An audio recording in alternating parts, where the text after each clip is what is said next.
नमस्कार दोस्तों।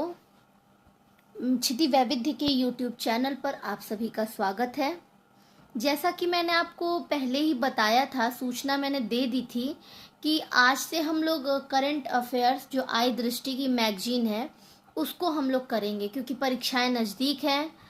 तो इस और किताबें मार्केट में आ गई हैं, तो जल्दी से इसको कंप्लीट करना ताकि 4-5 बार रिवीजन किया जा सके एग्ज़ाम से पूर्व।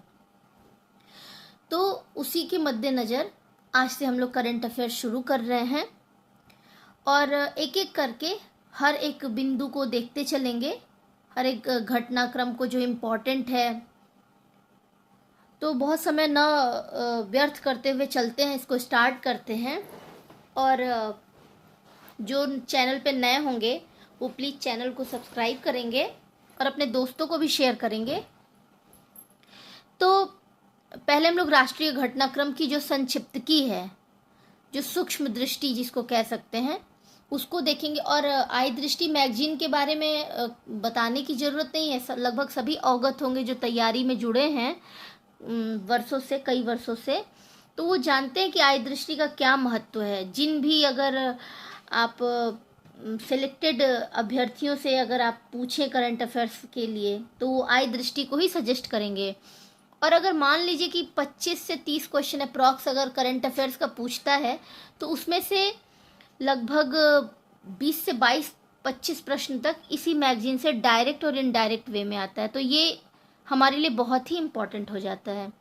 तो पहला घटनाक्रम क्या है? राष्ट्रीय घटनाक्रम देख रहे हैं, उसके बाद अंतर्राष्ट्रीय, फिर आर्थिकी, ऐसे कर करके एक एक पॉइंट को हम देखते चलेंगे। तो पहला है कि महाराष्ट्र सरकार ने किस हवाई अड्डे के पुनर्नामकरण को मंजूरी दी है? तो जो पूना हवाई अड्डा है उसके पुनर्नामकरण की मंजूरी दी है महाराष्ट्र गवर्नमेंट ने। और क्या नाम रखा है? कि जगत गुरु संत तुकाराम महाराज अंतर्राष्ट्रीय हवाई अड्डा। जगत गुरु संत तुकाराम महाराज अंतर्राष्ट्रीय हवाई अड्डा। ठीक है। अगला है कि 6वें राज्य खाद्य सुरक्षा सूचकांक स्टेट फूड सेफ्टी इंडेक्स 2023-24 में जो शीर्ष 4 स्थान प्राप्त करता राज्य या केंद्र शासित प्रदेश हैं, वो कौन कौन से हैं? तो इसमें केरल पहला है, तमिलनाडु दूसरा है, जम्मू कश्मीर तीसरा है और चौथा कौन सा है? तो गुजरात है। तीसरा है कि केंद्र सरकार ने किस केंद्र शासित प्रदेश की राजधानी का पुनर्नामकरण करने का निर्णय लिया है? तो अंडमान निकोबार की राजधानी कहाँ थी? पोर्ट ब्लेयर है।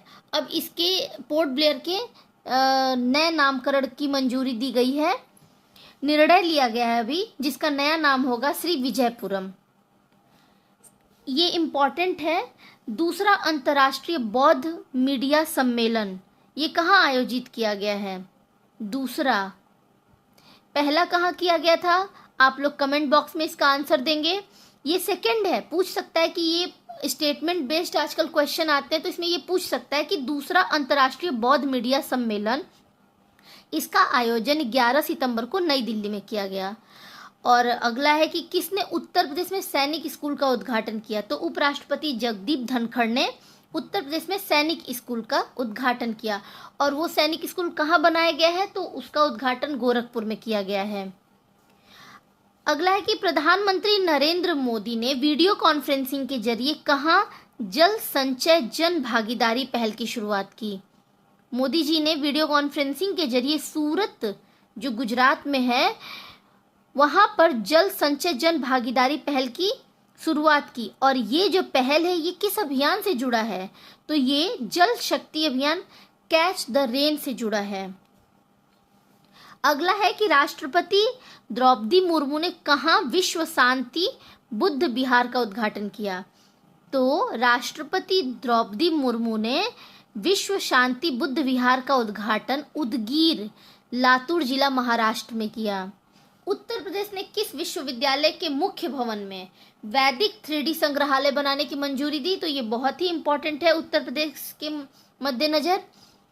तो संपूर्णानंद संस्कृत विश्वविद्यालय, जो कि वाराणसी में स्थित है, वहां पर उत्तर प्रदेश सरकार ने वैदिक 3D संग्रहालय बनाने को मंजूरी प्रदान की है। और ये जो संग्रहालय है ये किसको समर्पित है?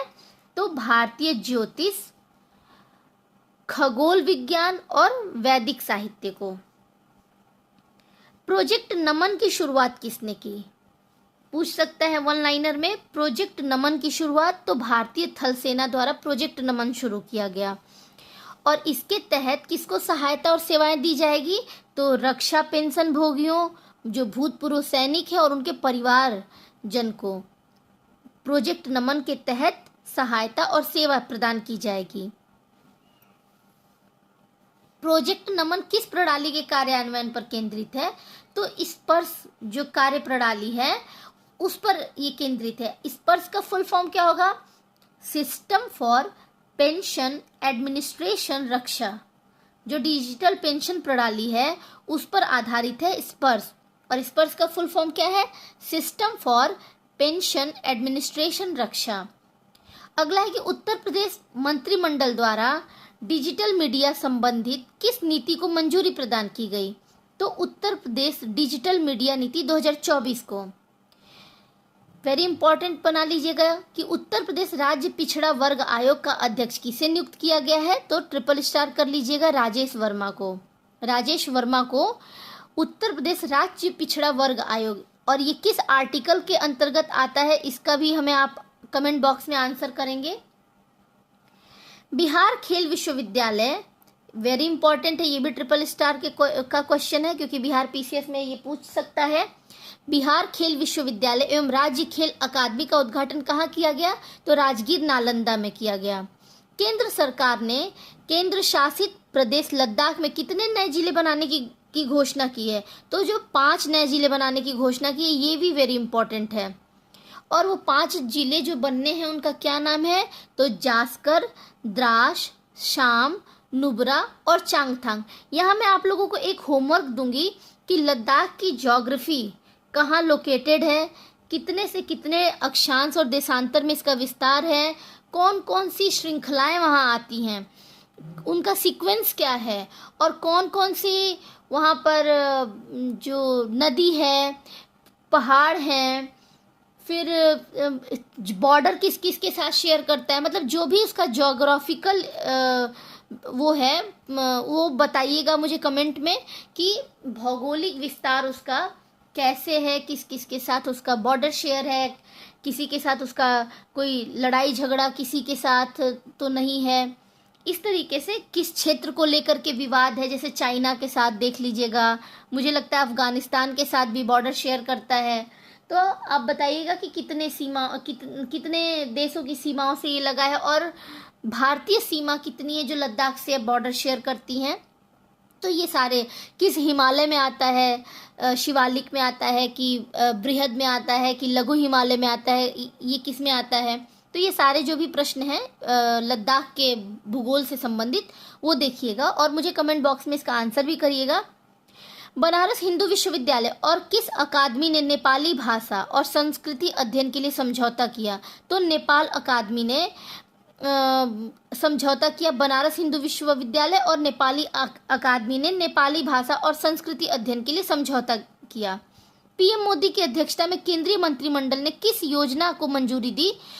तो प्रधानमंत्री आवास योजना शहरी 2.0 PMAYU 2.0 उसको मंजूरी प्रदान की गई। और ये कब स्टार्ट हुआ था? प्रधानमंत्री आवास योजना शहरी जो है ये जून 2015 में प्रारंभ किया गया था। ये ट्रिपल क्या, ये 4-5 स्टार भी कर लेंगे तो कोई वो नहीं है, क्योंकि ये पूछा जा सकता है, क्योंकि योजनाओं को क्रम से लगाने में अक्सर आप देखेंगे कि परीक्षाओं में एक प्रश्न तो जरूर इनसे बनता है। अगला है कि राष्ट्रीय महिला आयोग की अध्यक्ष सुश्री रेखा शर्मा ने किसका उद्घाटन किया? तो डिजिटल शक्ति केंद्र। अब राष्ट्रीय महिला आयोग आ गया भाई चर्चा में, तो ये एक बार देखेंगे तो राष्ट्रीय महिला आयोग के जितने भी अध्यक्ष रहे हैं उनको क्रम से लगाने के लिए पूछा था।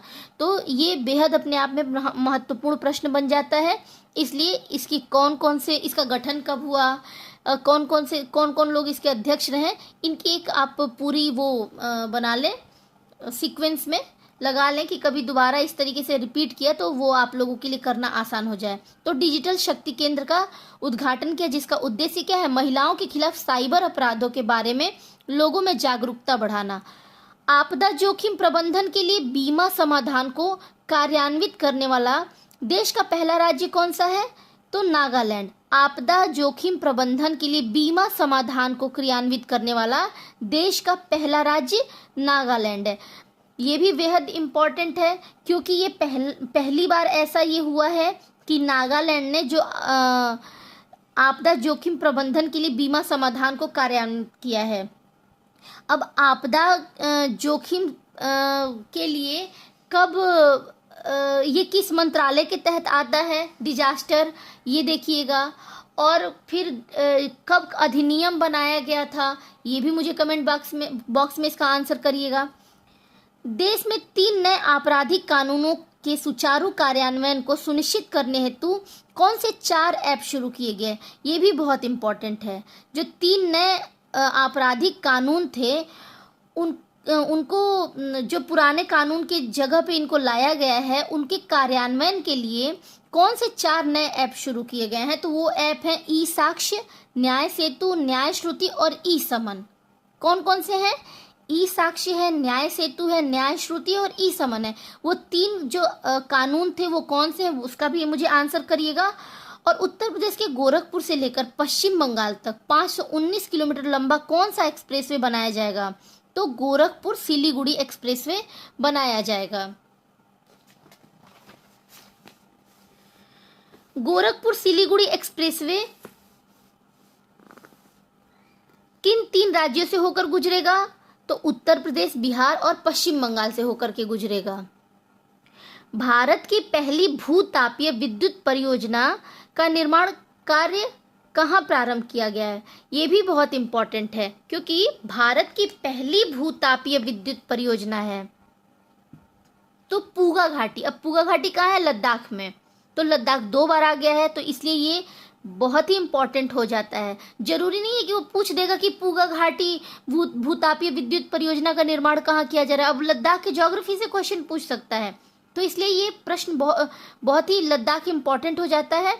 अगला है कि केरल के वायनाड को भारतीय अंतरिक्ष अनुसंधान संगठन द्वारा वर्ष 2023 में तैयार किए गए भारत के भूस्खलन एटलस में कौन सा स्थान दिया गया है? तो 13वां स्थान दिया गया है। रुद्रप्रयाग का स्थान प्रथम है। राष्ट्रीय हिंदी विज्ञान सम्मेलन 2024 कहाँ आयोजित किया गया? तो भोपाल में किया गया। बेहद इंपॉर्टेंट, राष्ट्रीय हिंदी विज्ञान सम्मेलन 2024 का आयोजन भोपाल में किया गया। इसका मुख्य विषय क्या था? अमृतकाल में राष्ट्रीय वैज्ञानिक चेतना का उन्नयन। राष्ट्रपति भवन के दरबार हॉल और अशोक हॉल का नाम बदलकर क्या रखा गया है?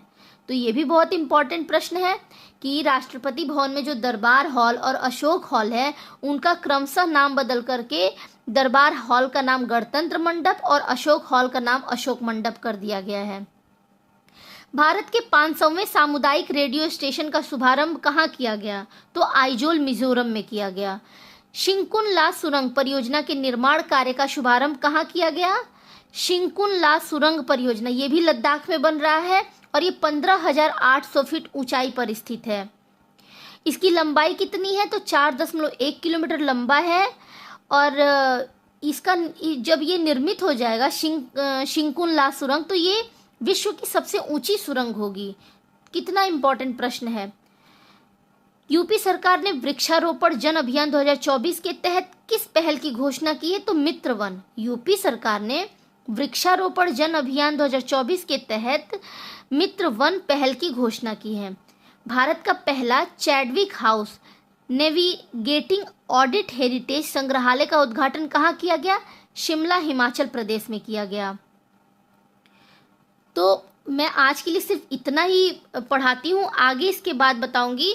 और जितना मैंने बताया है उससे संबंधित उसके पीछे का हिस्ट्री, जो भी ज्योग्राफी, पॉलिटी, इसके अलावा, क्योंकि अगर उस तरीके से आप तैयारी करते हैं तो मतलब बेहद आसान हो जाएगा। जैसे मैंने लद्दाख के बारे में बताया, फिर मैंने अंडमान निकोबार द्वीप समूह भी चर्चा में है। तो अब इसकी ज्योग्राफी भी, यहाँ कौन कौन सी जनजातियाँ रहती हैं, यहाँ की भौगोलिक जो स्थिति है उसको देखना, ये सारी जो चीज़ें हैं। इसके अलावा एक्स्ट्रा, अब जैसे गोरखपुर आ गया, गोरखपुर किस नदी के किनारे है भैया, उत्तर प्रदेश का करंट अफेयर्स है। गोरखपुर में कौन कौन सी जनजातियाँ रहती हैं, वन डिस्ट्रिक्ट वन प्रोडक्ट में गोरखपुर का कौन सा प्रोडक्ट शामिल है। तो इस तरीके से आप अगर पढ़ेंगे तो ये आपके लिए पेपर को टैकल करना और इजी हो जाएगा। तो मैं शॉर्ट्स के माध्यम से जितना अभी मैंने आपको बताया, तो उसका ज्योग्राफी, हिस्ट्री और पॉलिटी का और इकोनॉमी से भी रिलेटेड जो भी उसका इम्पैक्ट है, वो भी मैं आपको शॉर्ट्स के माध्यम से इस चैनल पे अपलोड करूंगी। तो उसको भी देख करके जिनको जो अपने से कर सकते हैं, ये तो बेहद ही अच्छी बात है, क्योंकि उनको और भी चीज़ों की जानकारी मिलेगी। लेकिन मैं अगर जो नहीं कर पा रहे हैं तो वो चैनल पे जाकर के शॉर्ट्स में देख सकते हैं और उस चीज़ को मतलब और अच्छे से तैयार कर सकते हैं। तो आज के लिए बस इतना ही। धन्यवाद।